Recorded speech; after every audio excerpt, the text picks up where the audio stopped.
a great experience for the people attending, and it'll change their lives in some way, because I feel like you need to be bold enough to make these steps to open up and allow your traumas to come back to you. And after this transition, I think like you're the first guest that I'm getting on. So that's like super, super exciting. Your job is not to get rid of all your traumas and your pains and your angers and things like I see myself expanding this podcast and moving towards the spirituality space, mainly to like facilitators, people in the industry like you who are sort of actively doing sessions, communicating about it. James, welcome to the podcast. Finally, good to have you. Planning it since a while. A little background about the show. We've been doing this since 3 years now, and Really? yeah, Okay. like it's been running on Spotify since 3 years. And initially, when I started the idea, it was more about just bringing people like from different walks of life who are doing a lot of different things, getting them on the show, and just like communicating their expertise to their audience. So if there was someone who wanted to replicate their lives or maybe learn the same modality or do the same business, that's where they came to learn the stuff. But what I feel now, as I'm experiencing spirituality and tantra and all of this myself, I see myself expanding this podcast and moving towards the spirituality space, mainly to like facilitators, people in the industry like you who are sort of actively doing sessions, communicating about it. So I think that's how we're transitioning now. And after this transition, I think like you're the first guest that I'm getting on. So that's like super, super exciting. To begin with, could you give everyone like a short introduction, because I know you're an actor, musician, hypnotherapist, acoustic massage, and like everything goes on. So if you had to explain yourself to the audience, how would you do that? I would say that when I was younger, I was extremely intellectual and reserved. I spent a lot of time by myself reading books and thinking. Then I started drinking. After I stopped drinking from a hypnosis session, I very much got into the body, breath work, yoga, these modalities, different sauna, ice baths, everything to do with the physical body and kind of enhancing the mind-body connection. And most recently, I've become very much involved in the emotional world, in accessing and leveraging your emotions and releasing them and understanding them and the role they play in general well-being. So I don't consider the word spirituality, for example, is a very dangerous term, Very dangerous, right? yeah. So, I understand that now. So like there's, for example, with spirituality, when I'm talking about things, I like to have a clear definition about what they are, right? Because otherwise you end up just talking over each other. So there's at least 5 different types of very clear like spirituality. There's religious spirituality, which is some sort of religious belief system, like a greater power above us that is related to customs and ideas. There's secular spirituality, which doesn't have a God, but is connected to this idea of being connected to something. It's more about your connection, your higher purpose, inner peace, personal development. There's the New Age spirituality, which is a mix of everything. There's ecological spirituality. There's a whole other host of different ways of explaining it. I would consider myself more, and I don't like this word either, but well-being. It's about well-being, how you define it, how you get it, what are different ways to approach it, to analyze it, to look for it. And to a large degree, what I've come to realize is 2 really important aspects of well-being are your emotions, and the other one is a sense of purpose. Like in everything, all the different definitions of spirituality, there's an element of purpose to that, of connectedness, what you're connected to and what is your purpose. Your emotions, and then I'm very much interested in this the unconscious mind, right? And so everything I do now, or a lot of what I do, is kind of related to that, your emotions and your unconscious mind, and how do we access them, how do we connect to them, release the things we need to release, and leverage the parts of that we can leverage. And so my most recent therapy, which is this acoustic massage therapy, it combines breath work with immersive sound through headphones, with hypnotic language and fascial massage fundamentally. And the idea is through these different modalities, you can access this unconscious mind, you can access your feelings, you can access these pains, these traumas. You'll become aware of them. To some degree, you'll be able to release some of those, but even that awareness alone will give you a much greater understanding of where you actually are, not where you think you are. Got it. Wow. That's quite a bit. Let me say, let's simplify it for people. Yeah. What does like a bioacoustic massage therapy session look like from the start to the end? Okay. So in a bioacoustic massage session, you come in and I explain to you what I want from you today is to feel, is to let go and feel whatever it is you're going to feel. All I want you is to breathe and to feel. They put on this set of headphones. We engage in a grounding sort of a meditation where I guide them into feeling a relaxed state, setting intentions. Then we engage in somatic breath work, which is circular breathing or conscious connected breath work, which is a certain style, almost like this Wim Hof style, but continuous over 40 minutes. This has a dramatic impact on the body in terms of raises adrenaline, hormonal systems, your brain waves, your blood, the way the blood flows to your brain, and it changes the state of consciousness fundamentally and leads to usually an emotional release. So you're breathing, you're listening to these immersive sounds, I'm guiding you to release, and then I start to press your body in different parts, which can help this emotional release because we store these energies in our body. So there's, some people go ecstatic, some people cry, some people scream. The extent to which you get benefit from it is the extent to which you can push through the barrier with the breathing and surrender to whatever's coming up. After this release, then I'll guide you through another visualization because then you're in a theta state. You know, after this trance state, you're in a deeper trance state and you have a chance to rewire some of your thought patterns and things like that. And so it's kind of the breath work and the visualization. All this takes about 70, 80, 90 minutes. And it's very intense. It's not like I was in Pune, as you know, Nikhil yesterday. Today, I was there today. Yeah. And Nikhil was helping with the bioacoustic massage. And whenever in India, when you're traveling and you say, how much do you charge for this therapy? And I say, I charge 5,000 rupees, which is 55, 60 or something. People go, oh my God, I'm not paying that. And even Nikhil was like, I don't think we can charge that much. But once Nikhil did like co-facilitate the workshop with me, like, if you're releasing your trauma and I'm holding onto your fucking body, where do you think that shit goes? Okay. You know? Well, I know who needs bioacoustic next. It's you. You saw me this morning. You look tired, bro. I'm like, yeah, because I just did 7 sessions.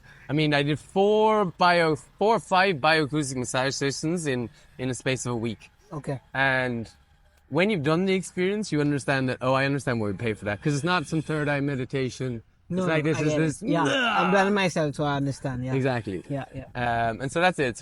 It's an honor to host it, because I like authentic, intimate conversations. I want to talk about real shit. And when you go through this experience, and similar to a hypnotherapy session, people will tell you the real thing. Because there's no point in hiding it. I want you to feel. I want to let it go. We're all pieces of shit. We all got shit. We've all got trauma. So if you don't explain to me what is happening to you, what you feel, then you're stuck like this, and this is your chance. So I love it because of that. It's the intimacy, it's the rawness, it's the intensity. There's nowhere to hide. It's you and your breath, and you decide how far you want to go with that. But you can't blame anyone else.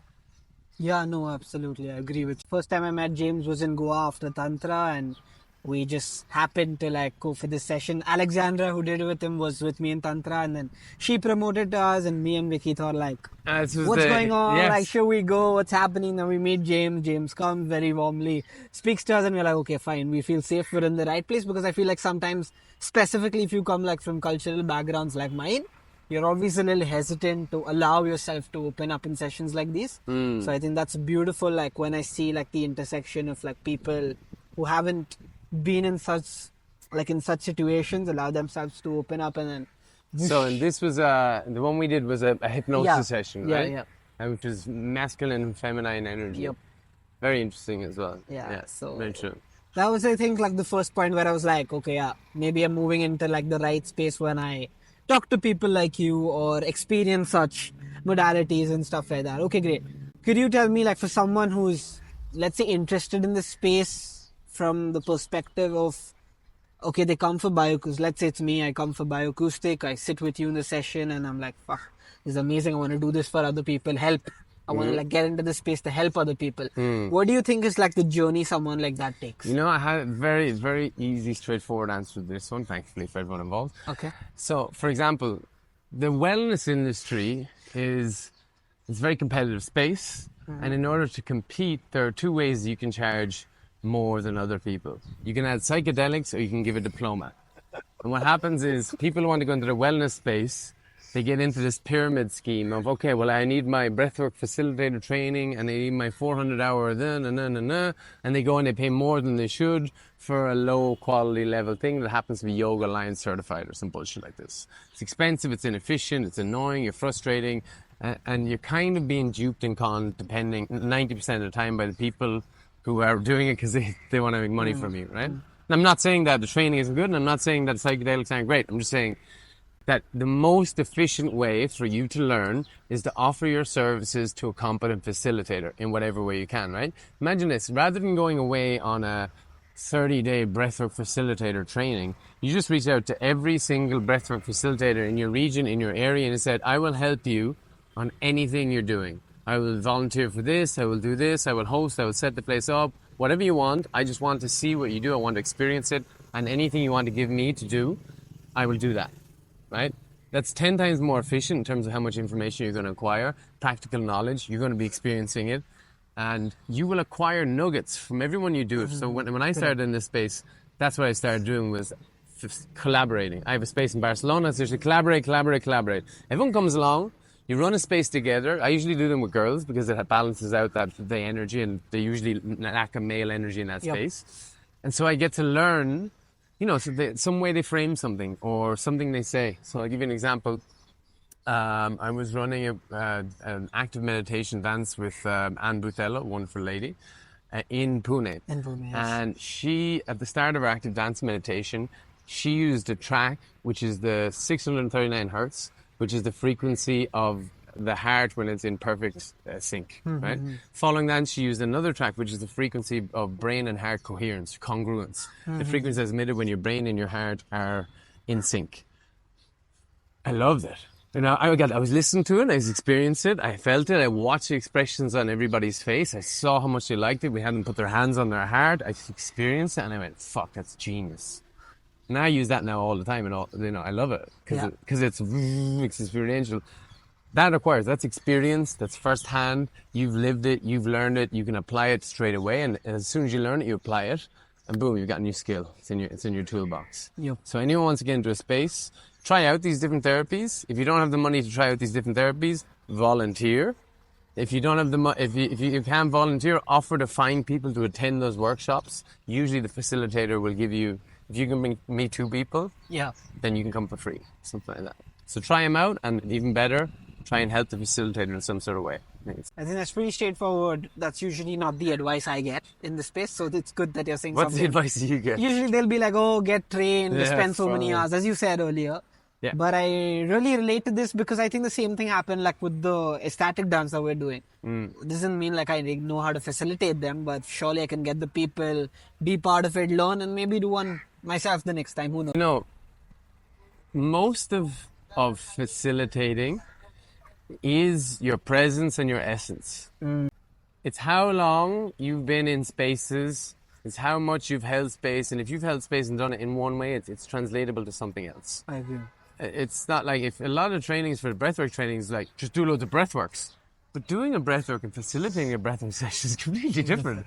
It's good to know what it is, but it's a totally different experience to actually watch someone else go into that experience, to see them, to feel them, to look at them, to be watching them, to understanding where they are on their journey, whether you should intercede or not, And so you can learn anything you want. You can take your chat. I learn all my stuff from ChatGPT. I just walk around having conversations with ChatGPT now, basically. It has a speech-to-phone function now. So I go to ChatGPT when I want to learn more about like the specifics of the mechanisms underlying these kind of breathworks. I say, ChatGPT, tell me the specific mechanisms underlying what happens to the brain, right? And it tells me, and say, how does that apply to this specific situation? What are the give me 3 different ways that I could deal with this, and this. Yeah, and that's this. pretty smart actually. That's it. You don't need a book. You follow the rabbit hole down that way, and then do. And the fact that you're uncomfortable about which you will be inevitably, if you're going to help me co-facilitate this active meditation and you're on the microphone, you're going to be a little bit uncomfortable. Yeah. Fucking great. Fucking great. That's the other thing. That's where you learn. Yeah. That's where you learn, It's like, that's where you learn. In anything. So you just go, put yourself out there, and then you feel alive and you stop killing yourself with other things, Yeah, no, absolutely. Let's move the conversation a little towards our current discussions that we're having, with the men's community and stuff like that. I want your opinion and also to like talk to men who are listening. What do you think, like today's man, considering like you have access to like social media and like your dating life can be pretty good if by the swipe of your finger and stuff like that, and you aren't putting like that much effort somewhere there. We are seeing like a lot of backlash coming from the other side of the gender, being like, I see toxic masculinity. We know it ourselves, it's existing, stuff like that. In short, what I'm trying to say is, for a man who's trying to self-improve in whatever way he feels that he's lacking and stuff like that. A perfect time to end, I think. Like, let's say we go by the point that, okay, I want to be a 1% better man that I can. Like every day I want to work towards that.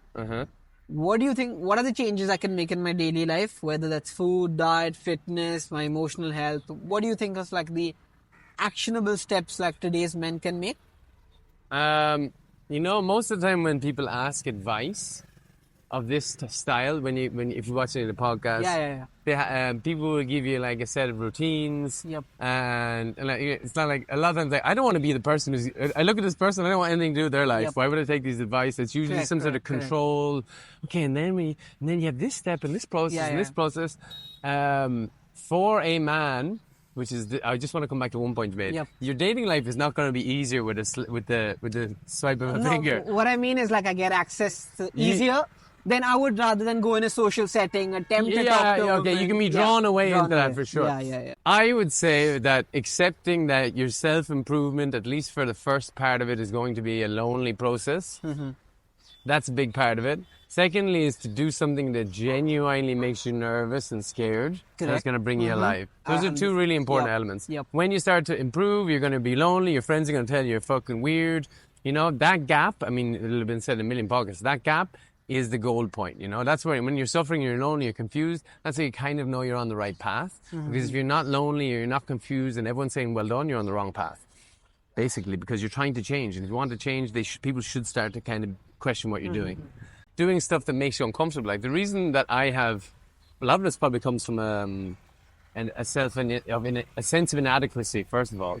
But the reason why I've learned lots of things, and I have learned lots of things, and have become an interesting person, basically, is because I'm more comfortable than most of people thinking I'm stupid or putting myself in uncomfortable situations. Because in the process of learning things, if you want to learn a language, if you want to learn yoga, anything you want to learn involves you being shit at something. And having to accept that other people think you're shit. And they do. It's not like everyone will understand what they want. Some people are literally going to think you're shit and you're stupid and you're a loser or whatever. 6 months it'll take you to get reasonably fluent in a language. The first 6 months of that is going to be awful. It's going to be people going, very good, very good, you know? But if you're willing to put up with those 6 months of discomfort, then you have another fucking language. And if you do that 5 times, you've got 5 languages in 3 years. And then you've got a whole different sense of self-respect. People look at you differently, people treat you differently. But it's built into this equation is an initial loss of efficiency. Initially, people are going to think you're stupid. That's just built into it. And so that's accepting of that, almost learning, if not to revel in it, to sort of accept it as a sign that you're doing something useful.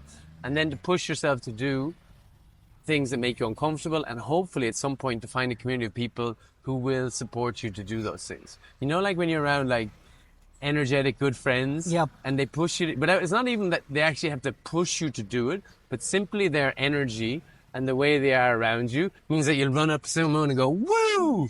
Which you'd never fucking do on your own. It doesn't have to actually like consciously push you. It's just the actual collective energy that's charged of, hey, we're doing something interesting, we're sharing this experience, woo, woo, woo, woo, woo.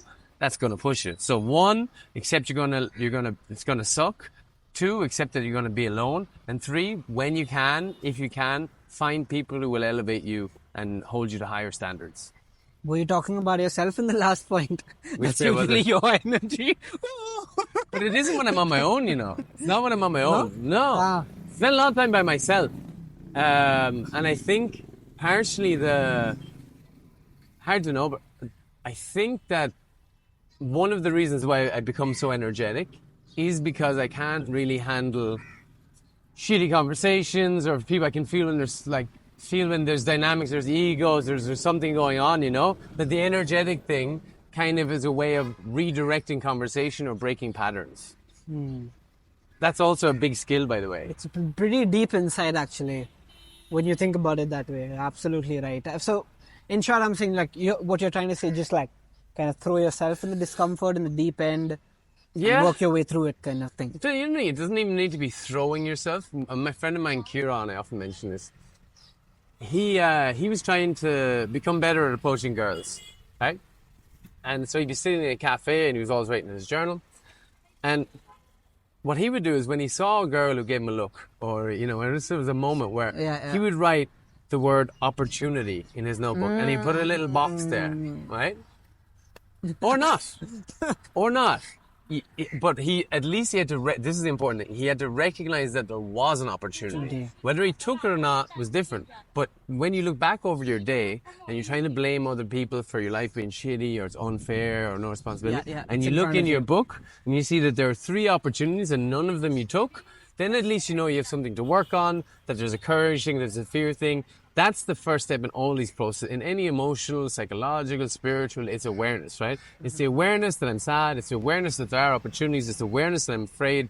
It's the awareness that I'm lonely, or it's the awareness that my friends aren't supporting me. That's the first step. And you kind of have to, and I do this a lot, and it's been very helpful.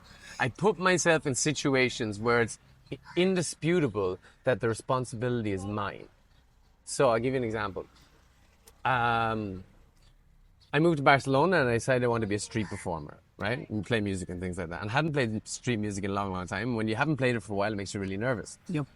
But I couldn't force myself to go out and do it because I just arrived. So what I did was I bought a bunch of like really cool arty music clothes and I simply took my speaker. I didn't tell myself I'm going to play music outside. I said I'm going to go for a walk with my speaker, with my guitar, with my microphone, with all my shit, right? And when you're walking around like that, you can't, but you have to admit to yourself, like, if I come home without having played, given that I'm actually out with all my gear and I could put it anywhere, then I am a wuss. And that's okay. But you have to admit it to yourself, because it's amazing how you'll find other excuses. Oh, it's because I need this other piece of equipment, and this place has the music, and then like, you're standing here, bro. You could literally just do this and then play. And so you kind of have to back yourself into corners. It's like if you ever go jumping into the sea, and you go up to there's a raised platform or a rock or something like this, you don't want to jump, right? But if you put yourself up at the top and everyone's watching, even if you're watching with yourself, coming down from there, it's like you have to admit to yourself, oh my God. Whereas we spend most of our time pretending that it's nothing to do with that. And so you're trying to look for situations where it's just glaringly obvious that you have work to do or you're not taking this opportunity. Fucking self-improvement side, but I think that's important. That's actually what people want to hear according to my statistics. So let's say I'm like someone, guy or girl, super messed up in life. I don't know what to do, confused, like, oh God, like crying about it and stuff like that. I want to find ways to make the first step to move ahead. Okay? Yeah. So there's something that I call... And I'm asking you this question personally because I feel like when in retrospect, I think about the way I deal with things in my life, and then when I was like seeing you hustling it out when you came from there. So you're in Goa, Mumbai, Pune, somewhere else. Now you're going to be in fucking China out of nowhere. So like what I'm trying to say is like the hustle's on and you're at it. I don't know what result you expect or if you don't expect a result. But it's just amazing to see people work like that. Like I admire that personally. So that's where I'm asking you the question from. Okay, so I'll split this into two. If you are just somebody who wants to know where to begin, right? Then the place you begin is with your body. And the way you set it up is similar to what I talked about before, right? You want to set up a situation where you have no excuse to not do it. And if you don't do it, you have to admit to yourself it's all on you, right? So you don't say, I'm going to train for 1 hour every day, right? You say, I'm going to train every day for 3 minutes because it's a minimal viable dose, right? 3 minutes, 5 minutes, 10 minutes, 12 minutes, right? Every day, so you have consistency and a small amount of time, so you have no fucking excuse going, I'm too busy.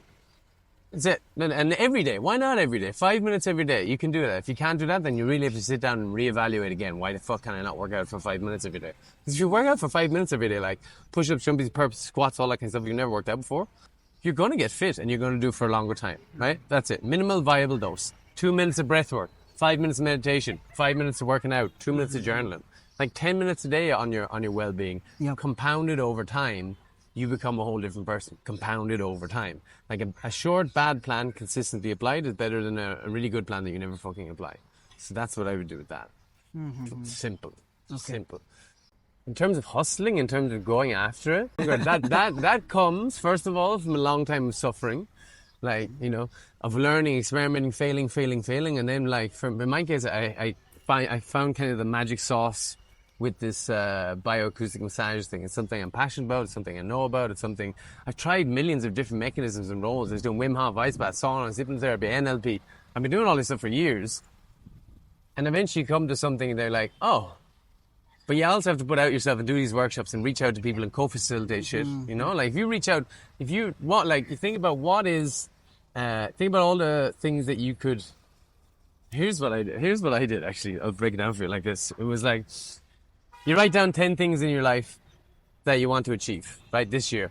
And then you pick the one that if you achieved it would change your life forever. Got it. Right? Yeah. Then taking that, whatever it is, I decide I want to be a millionaire in this. I've never chased money before, so I'm going to be a millionaire, right?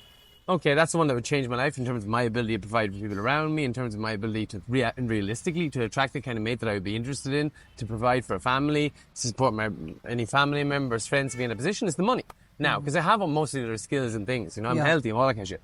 So I took that and I was like, okay, now, what would I have to do? What is the thing that I would have to, what are the things that I would have to do in order to get that, right? And then I went, of those things, what is the one or two or three things that are providing the maximum value that are most likely to lead to that outcome?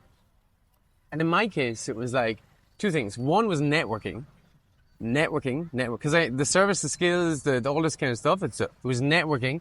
And the second thing was to develop something like Naval would call leveraging, some sort of digital product.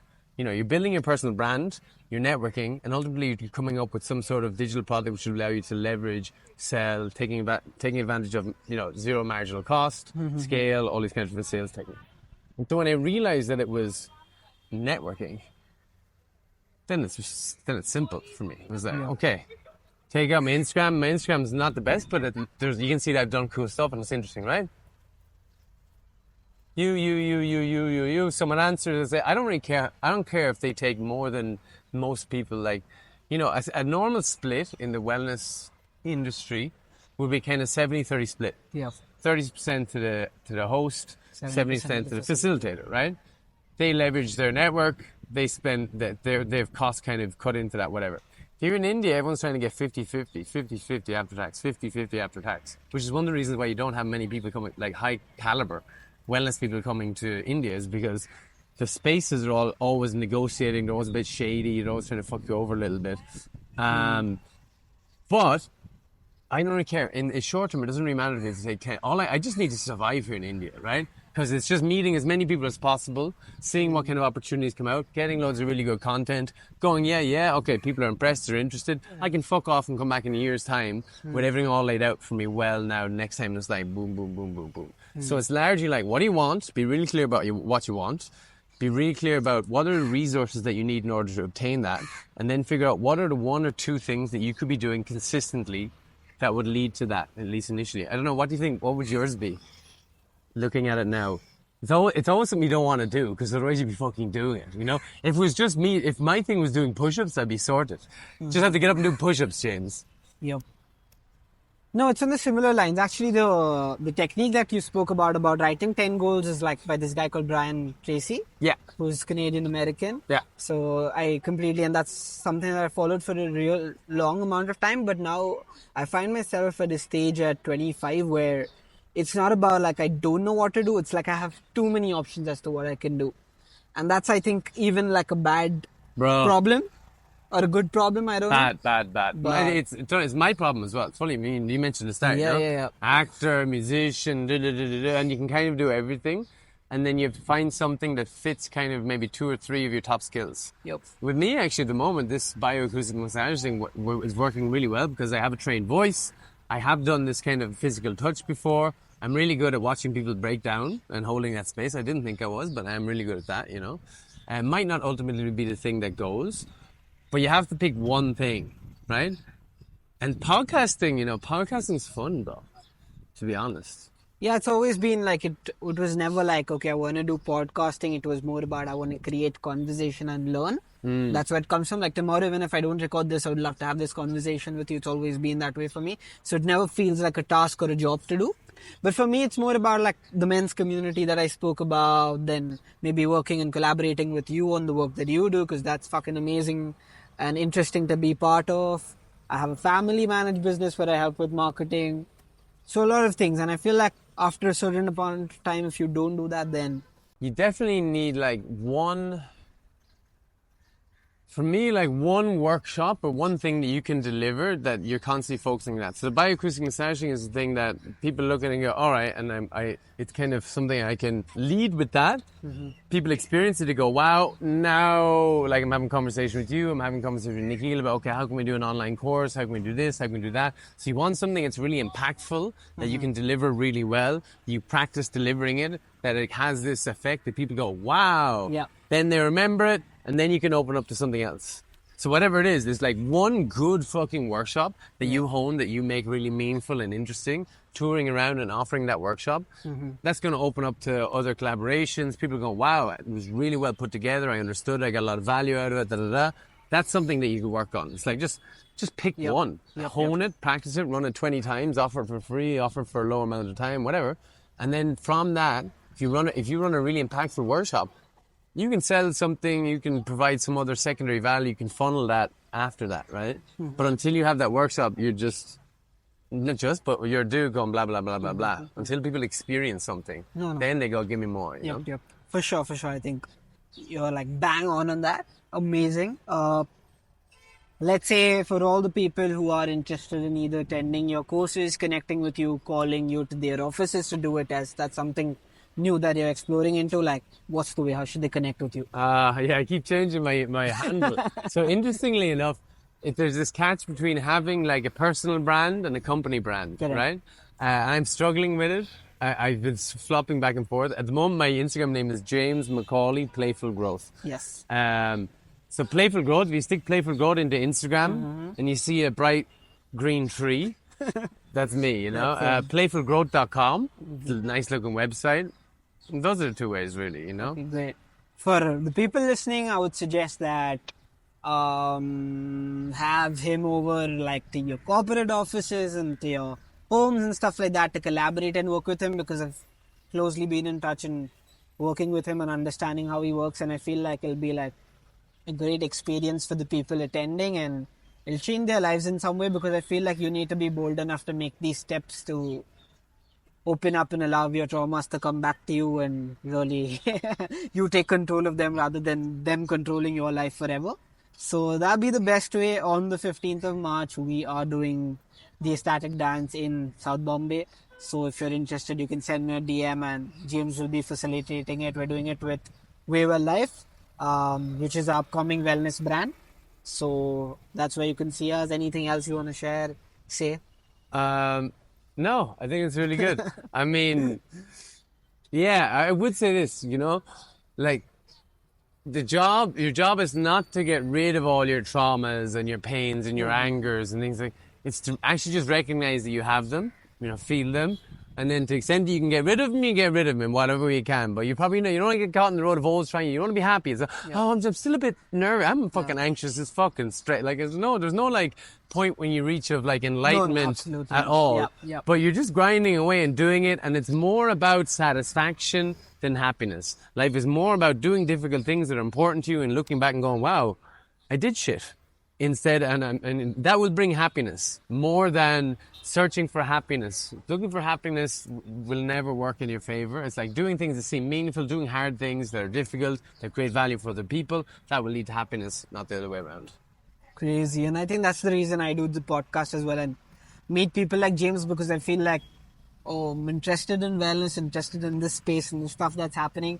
But you always don't know everything about it, right? And this is the way to learn by experiencing it. So thank you so much for listening, and please follow James on his Instagram. He'll be tagged in the podcast, and you can follow us on Spotify, on YouTube, on Instagram, and stay connected with our work, and we hope to deliver better in the future. Thank you. Thank you.